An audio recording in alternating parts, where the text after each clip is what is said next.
Rosanna Peretta. Today is Monday, February 26, 2001. We're in Center City, Philadelphia, at the law firm of Pepper Hamilton, and we're here to interview William Klaus for the Oral Legal History Project at the University of Pennsylvania Law School. Mr. Klaus is a retired partner at Pepper Hamilton and a pioneer in the legal services movement. Thank you so much, Mr. Klaus, for agreeing to take part in this interview. Okay, whenever you're ready.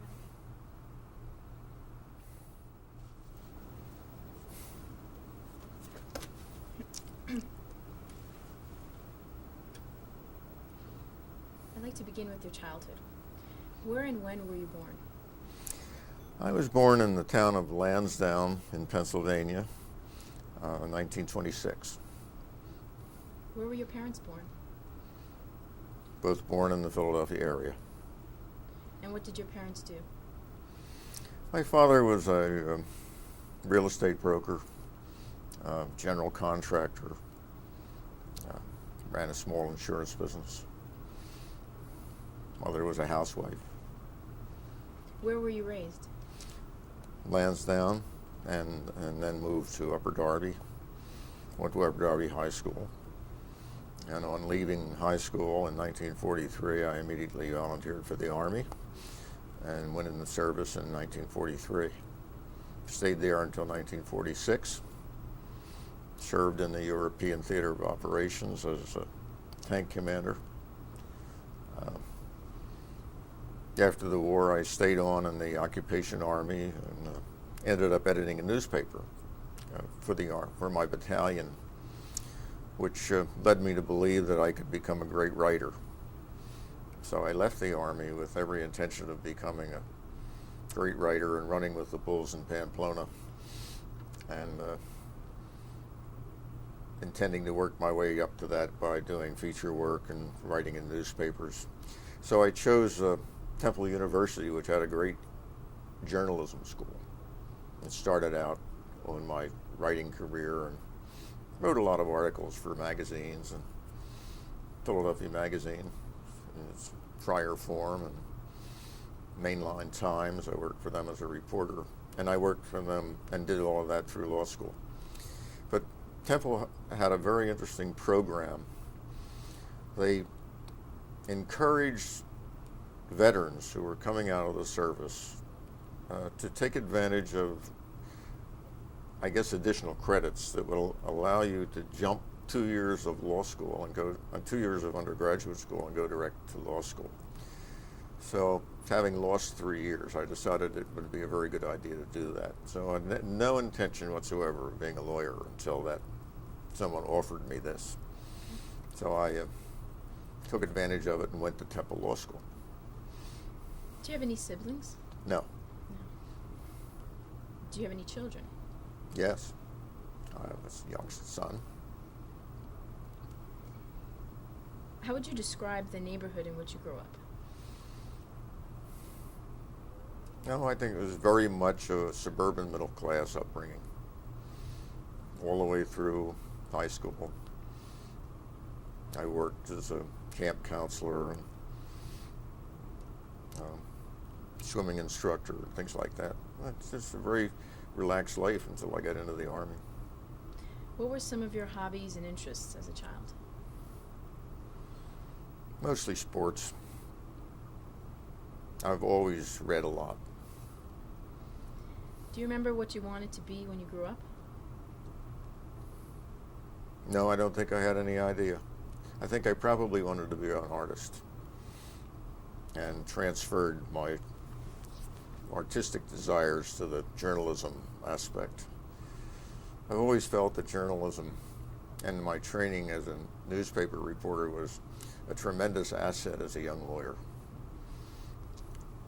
because it teaches you how to find skeletons in closets and how to write succinctly and to the point. Now, what did you major in at the Carnegie Institute of Technology? What did you major in at the Carnegie Institute of Technology? That was part of an Army program. I enlisted at 17 and was sent to Carnegie Tech, now Carnegie Mellon. The object, I think, was to train officers for mostly engineering. It was an engineering course. And so I took it without a lot of enthusiasm. I mean, it wasn't seemed to be directed at what I wanted to do. I thought about being an architect for a while, but too much math. What led to your decision to attend Temple Law? Well, I think I answered that in that it was the offer of being able to cut 2 years of undergraduate school that tempted me to try the law school. Were there any faculty members in college or in law school that had a substantial impact on your life?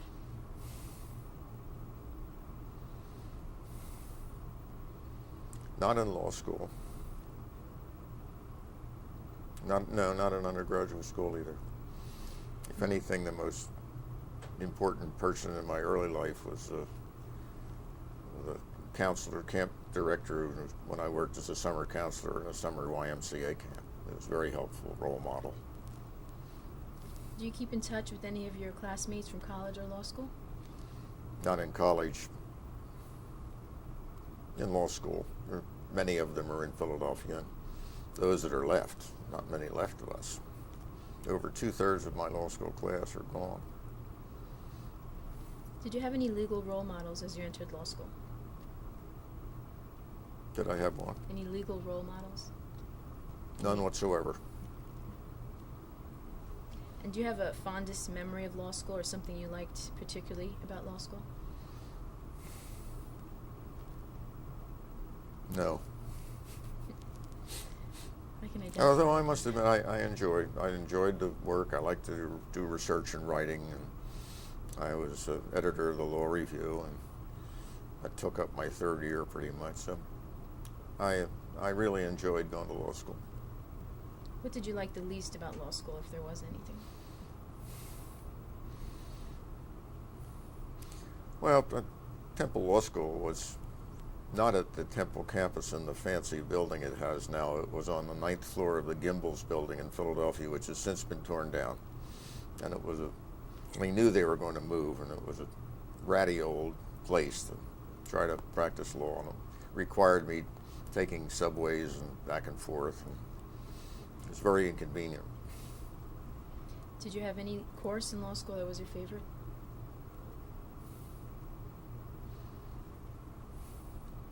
I think I really liked the corporate and business side, and the research and legal writing.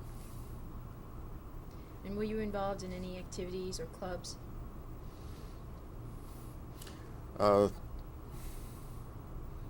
At the law school, only as editor-in-chief of the Law Review. Can you describe the Temple Law student body during your time as a student? Yes, they were mostly veterans, and I think there were 10 people that had taken advantage out of 100 in the class who had taken advantage of the program to skip undergraduate school. It was also the first class that took the SAT, LSAT. There's an amazing correlation between those 10 men. They were scored very high in the LSAT, and they scored very high in the class. Interesting. Do you remember anything else about the admissions process? Was there an interview?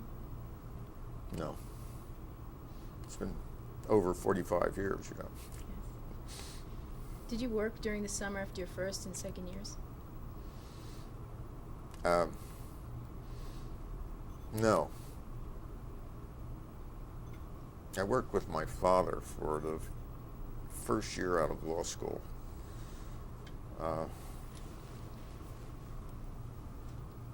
From then on, I worked on the Law Review. As a summer, it's a full-time job all summer, editing a law review. Yes. How did you select your law school courses? Pretty much they were assigned. Didn't have many choices of options. Is there any course that you regret not taking? No, because I think I took every course offered. Was law school what you expected it to be? I guess. I'm not sure. I went with the flow. But I emphasized the fact that I enjoyed it. In what ways, if any, were you different after graduating from law school than you had been before?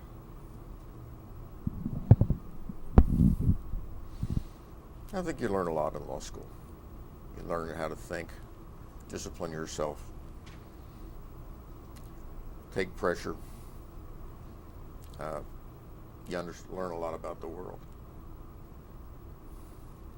Who were your legal role models as you exited law school? When I graduated from law school, I was lucky enough to get a law clerk position with a common pleas court. In those days, the common pleas court had 3 judges. I think there were 8 courts and 3 judges on each court, and each court had a law clerk. Not personally for each judge, but you were responsible for all 3, and they were in the city hall, and it was a wonderful opportunity for me. It was really, I think, the first time the Temple man had ever been given a job like that, and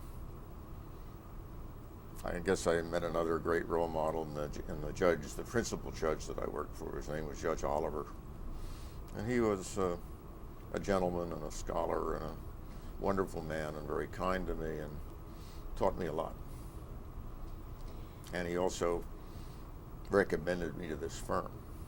In 1951, I went over in the summer of 1951 and started to do research on a major complicated case that they had here. I was really a summer student in that year. And then I joined the firm in September of '52. What areas of law did you work in during your years at the firm? I think I probably had one of the most fascinating legal careers you can have. And I don't think it could be replicated in today's world. Times have changed so very much. First of all, the clients were different. Major corporations had no inside clients, inside lawyers. They were dependent on their outside law firms. So that we were thrown into contact with Sun Oil Company, Curtis Publishing Company, which is now gone, Philadelphia National Bank, Fidelity Bank. We had a major litigation practice, and not too much compartmentalization for the first few years and specialization. We were allowed to roam free and pretty much develop specialties around what the client needed. So I was assigned to work on the commercial banking work at Fidelity Bank, now First Union, and at Philadelphia National Bank on their international trade work. They were the only bank in town that did international trade. And I learned my trade there. I learned a lot about the Uniform Commercial Code. I had to learn it. It had just been adopted in this state. And I started to lecture on the subject. I taught at Villanova Law School for 2 years on the Uniform Commercial Code. Wrote part of a book on it. Wrote a lot of law review articles and things like that. And got to really know them. Became active in the American Bar Association's program to teach the Uniform Commercial Code to lawyers in whatever state it was passed, because Pennsylvania was first. So I went around to all the other states, made almost every state in the union, lecturing to the bar associations on the Uniform Commercial Code, which is sort of fun. And then I became involved with a client called NWA, or AYER, which was Philadelphia's largest, by far, advertising agency and one of the major advertising agencies in the country. It was based in Washington Square and had offices in New York that did radio and television. And over the years, I worked into becoming their lawyer, and I had to learn a lot about entertainment law, writing contracts on the West Coast for music and scripts and production of television programs for use by our advertising clients. Then later on, the firm started to expand into foreign countries, and I was sent to 10 different countries to buy agencies or start agencies, and everywhere from Thailand to Paris and London and Italy, a lot of time in Italy. So I started traveling a lot, and then the work at Philadelphia National Bank started to explode, and I was really their in-house lawyer on international banking matters. So suddenly I was the only person around town that knew a lot about international banking, and I sort of specialized in that and traveled a lot on that. Then Fidelity started an international banking department, and I was doing that, and Provident Bank started an international department, and I was doing that. So I was running around town and often around the world, representing various kinds of letter of credit controversies and difficulties that banks can always get into. So between NWR and the banks, I was spending a lot of time out of the country. Fidelity bought a bank in Beirut before the Civil War started. I went over there to negotiate that sale. Then we turned around and went back a year later to sell half of it to the ruling family of Kuwait. So spent a lot of time in the Near East at the height of the Arab oil cartel, I guess. So more and more my life was drawn to international law. And in the final phase of my career, I fell in with people who were doing international acquisitions in this country. The Arabs that I'd met in Beirut and Kuwait started buying up real estate and making investments in companies in this country, and we represented them on those transactions. I represented a firm based in London which had a large fund of money that was used for international investment, mostly acquisitions in the United States. So the business side of my life was a very exciting and unusual, and I don't think replicable today. I don't think that kind of life exists. I think most of the international work is the first thing that the inside lawyer takes away from outside lawyers because it's fun. And the advertising agencies have changed, and they're all staffed up with lawyers inside, and it's a different world. You remained with one firm throughout your career, a phenomenon that is highly unusual today. Why did Say you that stay? again. You remained with one firm throughout your career, a phenomenon that is highly unusual today. Why did you stay with Pepper Hamilton? Because I loved it. I had wonderful support, good friends, and couldn't ask for anything more. So why do you think firms have such high attrition rates today? Well, the world has changed tremendously, and I think we always worked hard. I always charged 2,000 hours a year, even when I was working in public matters. But I think the pressures on all lawyers is much worse than we had it, and in different ways. And the competition between law firms didn't exist. The law was a different place than it is today. When I joined this firm, there were no air conditioning.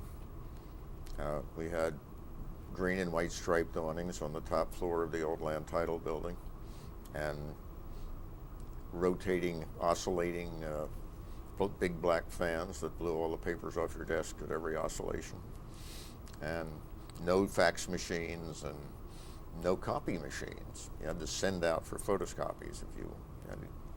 So it was a different life. You were promoted to partner in 1960. Have the demands of partnership changed since your early years as a partner?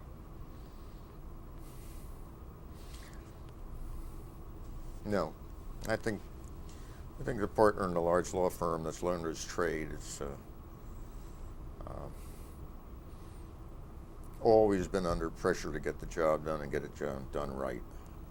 And it's a lot of responsibility, sometimes in huge matters. This firm represented Conrail when Conrail had only one employee, and ended up acquiring all of the real estate assets of the 7 bankrupt railroads, including the Pennsylvania Railroad. Practically everyone in this firm was working on that around the clock for 2 or 3 years. It was a huge matter. The responsibilities were equally huge.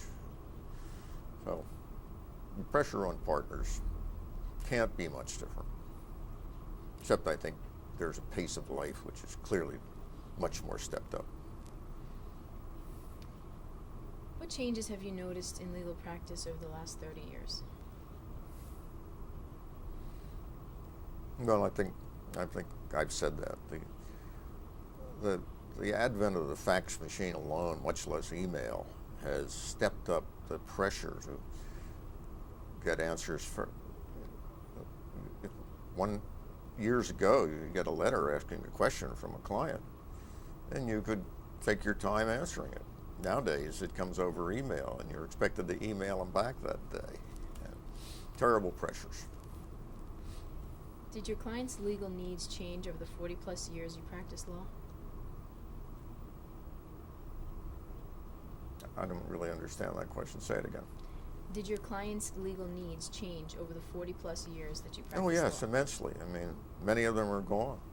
Philadelphia National Bank is now First Union, so is Fidelity Bank. NWA is gone. Sun Oil is a different kind of company. Curtis Publishing is gone. And much more on the business side of the practice, and much more entrepreneurial aspect than just sitting around waiting for a corporate client to call you and ask you to do an acquisition for them. Now you're working for people that are speculating on it, putting up their own money to make the acquisition. Lots of pressure and much harder work. Do you think an attorney has a responsibility to perform pro bono work? Perform what? Pro bono work? Yeah, this firm has always supported pro bono efforts. I guess every big law firm will say that, but I really believe that in more than in that and other ways, the firm has been very liberal and outgoing. And when I joined the firm in 1952, it was made known to me that I could work for the Defender Association if I wanted to, or with the Legal Aid Society, or Lawyers Reference Service, or one of the things that then existed, or to do anything else that was public, to time off to do poll watching. It was a very definite commitment to being in public service. Most of the partners that I then started to get real role models. I mean, there's nothing quite like the law firms as providing good role models. And there were great men here that gave their lives to a lot of institutions, things like United Way, and really worked hard, in addition to carrying a heavy workload. So it was easy for me to slide right into becoming active in Bar Association activities. And I think I was on the committee called the Public Service Committee, which didn't do very much. It volunteered to help the Legal Aid Society, which is then the only institution in town which really provided legal services to poor people. Do you think that the emphasis on billable hours at major law firms discourages attorneys who might otherwise perform pro bono services? Yes, but I know that here they're very serious about it. I mean, the very fact that they have this room is an indication of that, I think. And the firm has even established I don't know whether it's annual, but an award in my name to people that perform pro bono service and do good work. David Franklin received it last year for his work in prison reform litigation. During your career, was it difficult to manage work and family obligations? Of course. Terrible. Especially traveling as much as I did. Because on top of the international travel and the other kind of travel I was forced to do, this firm was growing. And I was running the business department. We were adding offices all over the country, required recruiting, interviewing. There's meetings at these offices of the executive committee.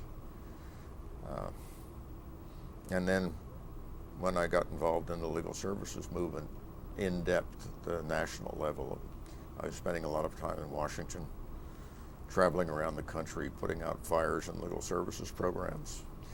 And I was away from home a lot. In 1965, you authored the report Law and the War on Poverty in Philadelphia, an appraisal of existing legal services to Philadelphia's poor, which clearly found them to be inadequate. How did you initially become involved in this effort? Well, the Kennedy administration, with some help from people at Harvard and Yale Law School, developed the concept of putting inside their anti-poverty action program a unit called the Legal Services. I don't know, it wasn't the corporation then, it was just a division of the anti-poverty action committee work that they were setting up. It was a tremendous endeavor, and it shows what government can do if it really wants to do it, because they called in every bar association in the country and had a big meeting in Washington where they tried to sell bar associations on initiating legal services programs. So I was the chairman of that committee, so I went. And one of the things that they asked us to do was to learn a little bit about the problem and to see if we could set something up that they would fund. So I came back to my committee, and we had been asked to do a paper on legal services in our city and who was providing it and how adequate it was. Part of the overall anti-poverty action program, which was under Sergeant Shriver, created committees around each city. In other words, there would be one in North Philadelphia, South Philadelphia, West Philadelphia, Conshohocken, whatever, not Conshohocken, but in the city. Mm-hmm. And they were composed of community leaders. So that it was very easy to have access to the poor communities of Philadelphia and to be taken down to see the nitty-gritty. So it was very impressive, I think, to all of us that were involved in that process of touring around the cities and seeing the urban areas, coming to the conclusion that the Legal Aid Society was well-intentioned, it was funded by the large law firms mostly, but it wasn't even scratching the surface of the need. In this report, you recommended the creation of a community legal services program. You called the program a lawyer's program from beginning to end, without political direction or bureaucratic interference, establishing a service which incorporates the vital traditions and the professional ethics of the bar. Do you believe that this vision for community legal services became a reality? Yeah, I do. I think the principal problem with legal services has been lack of funding to do the job right. It was a time in the early days when, we had up to over 100 lawyers, I guess, in Philadelphia. Now we're down to 40, something like that, between the community legal services and the Philadelphia Legal Action Committee, the Legal Services Committee. which is the bifurcation of that program today, which we'll talk about later, I guess. But I do think that the program, number one, was well supported by the Bar Association. The then chancellors of the bar took a lot of flack from a lot of conservative lawyers that did not think that legal services should be federally funded. They thought it was excessively liberal, dangerously radical, and maybe it was. The early days were quite radical. But I think certainly in this city that the concepts of professional responsibility and honesty and the practice of good law has always been a hallmark of community legal services, and it's thought of that way around the country by other legal services programs who look to Philadelphia for leadership. After extensive cuts in federal funding in the 1990s, CLS had to close several of its neighborhood sites.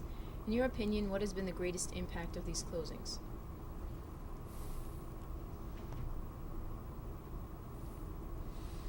Well, I guess I don't understand that question. Say it again. After extensive cuts in federal funding in the 1990s, CLS had to close several of its neighborhood sites. In your opinion, what was the biggest impact of these closings? Well, the neighborhood centers, there was a large one in North Philadelphia, one out in West Philadelphia on 52nd Street, one in South Philadelphia on Broad Street, a couple others. And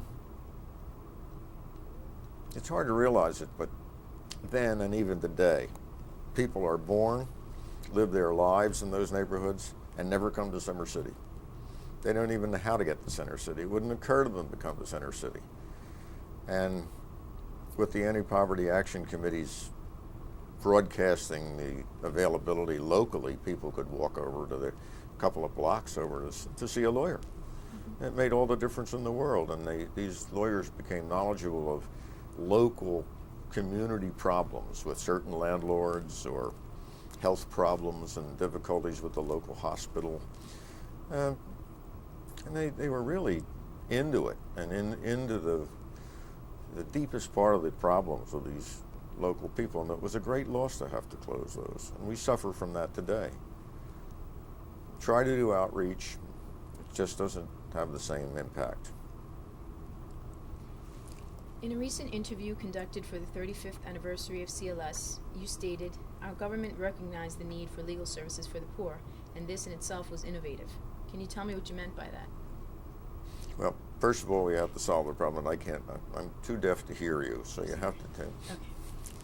In a recent interview conducted for the 35th anniversary of CLS, you stated, "Our government recognized the need for legal services for the poor, and this in itself was innovative." Can you tell me what you meant by that?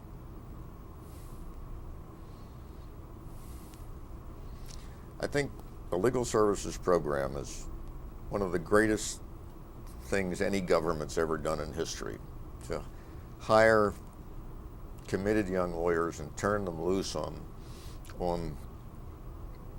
the government, right? To bring lawsuits, to require the enforcement of laws, to revise laws that are unfair, to do all of the things that Community Legal Service was intended to do, and now, of course, can't do, because those very effective legal service law reform activities are sort of curtailed by the new regulations. And you can still do them, but you have to do them. And I think it was always true. Law reform cases grow from real cases. They're not picked out of the air and then someone builds a case around it and finds a client. I really don't think that's happened very much. I guess all over the country there's been places where that could have happened, but mostly the problems come because lawyers see a pattern of misuse of some law. My favorite example is, forget the name of that case. It's like Schwab v. Lennox. The the confession of judgment clause in a note signed by someone borrowing money allowed on default the creditor to file automatic judgment without having to go into court and prove his rights. And if there was a defense, it meant you had to go to the court and ask the judgment to be opened and the matter heard. So it was a very expensive and cumbersome thing to do. So CLS took that case to the Supreme Court and won it. And a very effective example, I think, of law reform at its best. What do you envision for the future of CLS and the legal services movement? I don't know. The problems of legal services are so fraught with politics.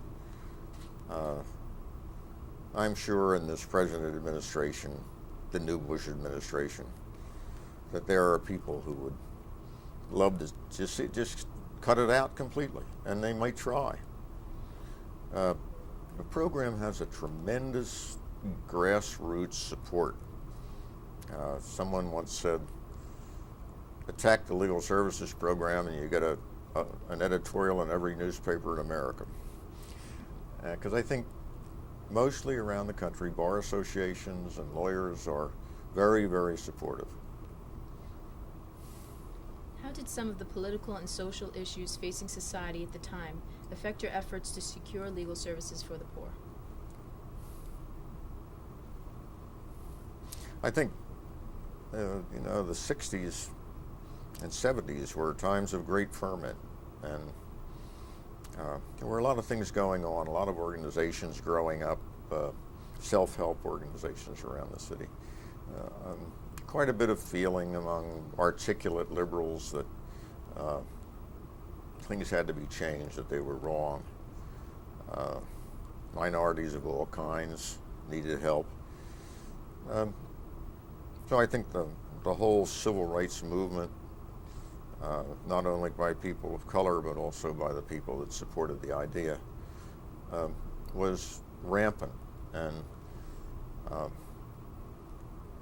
aided the establishment of the legal services community and abetted its activities.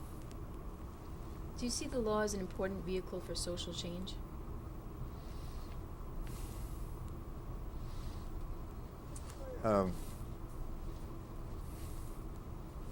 I could wish that the regulations which now restrict the activities of community legal services and prevent it from receiving federal money, and which restrict the services which can be rendered by Philadelphia Legal Assistance Corporation, which does receive the federal money, sharply curtails the long-range impact of the program. I think it has a very real place in our society. The adversarial system almost requires it. It's hard to believe in today's world how you'd ever do without it. I've been told that at some point during your efforts to establish legal services for the poor, your life was threatened. Would you mind telling me about that? Not in any serious way. Lots of anonymous phone calls, and one of the most controversial cases we ever had, right at the very beginning, one of the lawyers, without consulting anyone in the program, filed a suit against the police commissioner, Frank Rizzo.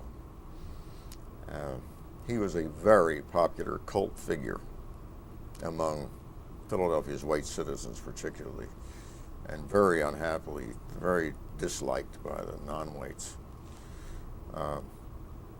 He was aggressive and very difficult person, very military figure, militant military figure. And he had a tough police department that were riding roughshod.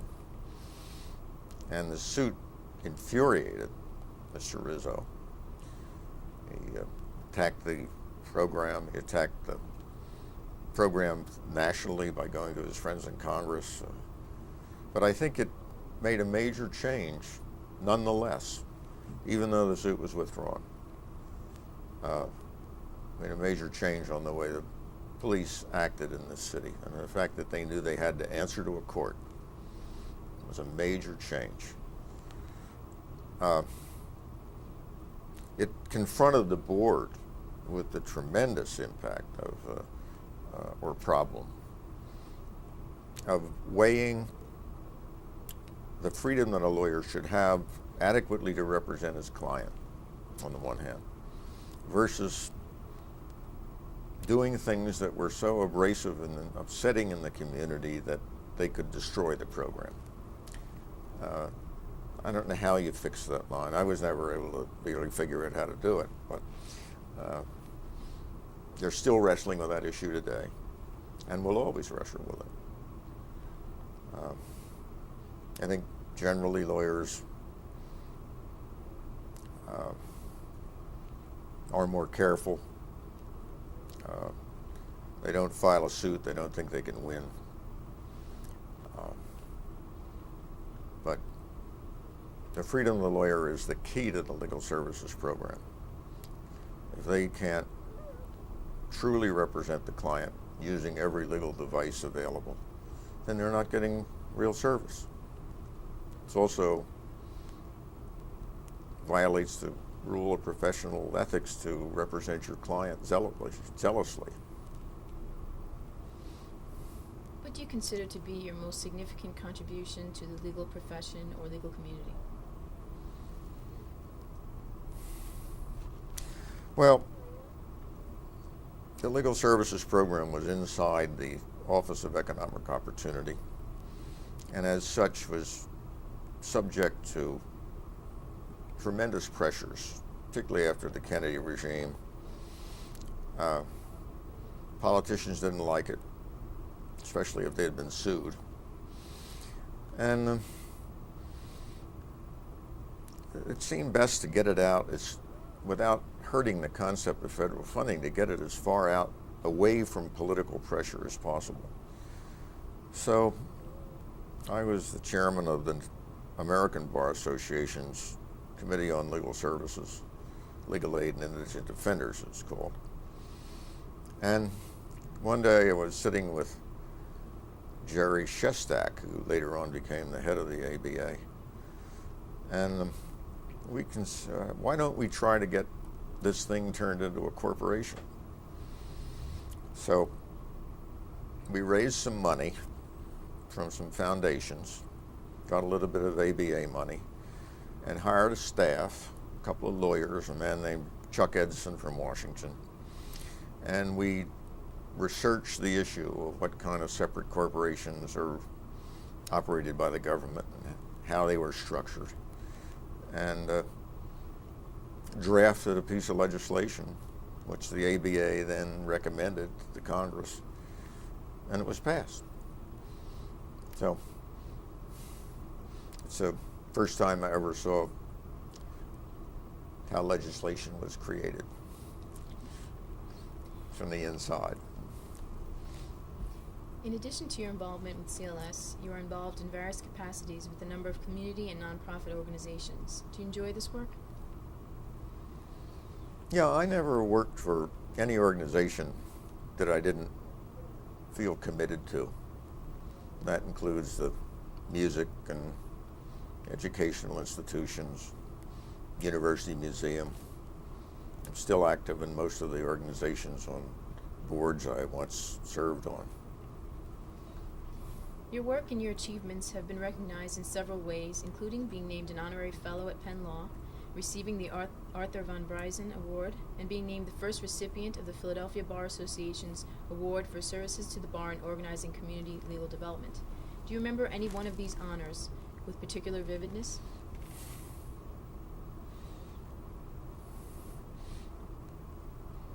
I've been very fortunate in being recognized when a lot of people who served, in my opinion, as much as I did, have not been.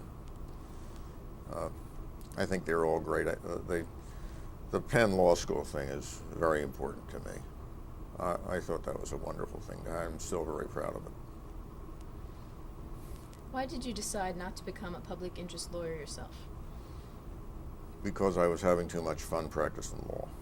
And I felt I was much more effective as a conservative from a conservative law firm, out speaking for the program instead of just a group of recognized radicals and liberal people. And coming from a large conservative law firm, which supported me in many times of terrible trouble.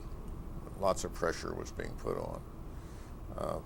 This so-called conservative law firm was very, very helpful to me. That answer. I know that you've also been involved in efforts to reform the state's judicial disciplinary system and to bring about a non-elective merit selection system for choosing judges in Pennsylvania. In 1988, you, along with other prominent members of the Philadelphia Bar, signed a letter asking the governor to act on these issues. Can you tell me a little bit about that?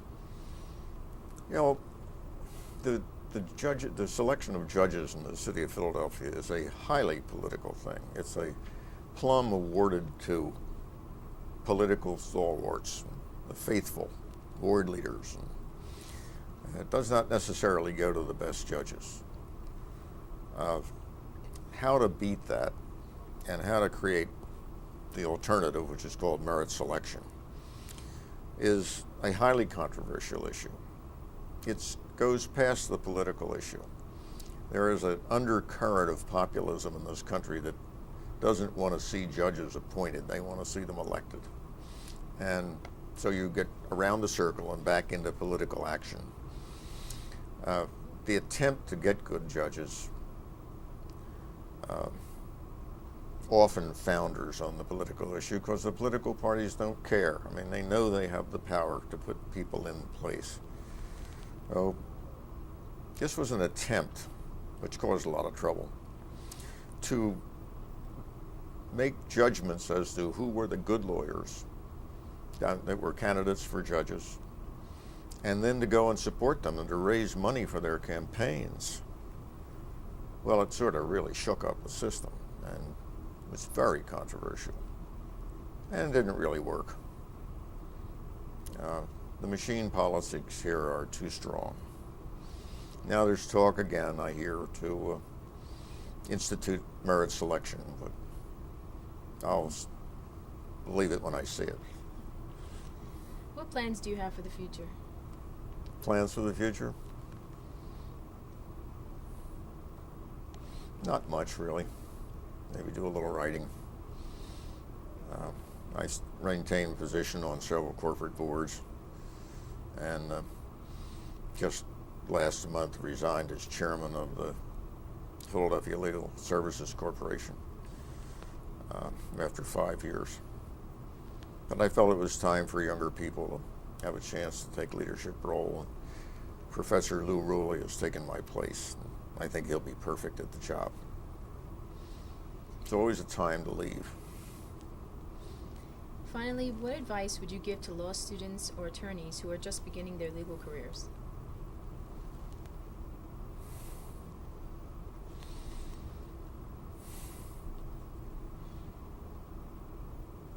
I don't think that question is too broad. It depends what you want in life. If you want to make a lot of money, go and be a plaintiff's lawyer, and be a corporate raider. If you just really value the profession and want to practice law and make a living, I think my best answer to you is that of John Adams made back in the 1790 or something. He said that a lawyer without public service has the biography of a mill horse. And I think that's probably true. You can work at your desk all your life until you die there, and no one except your good clients will recognize your passing unless you've done something else.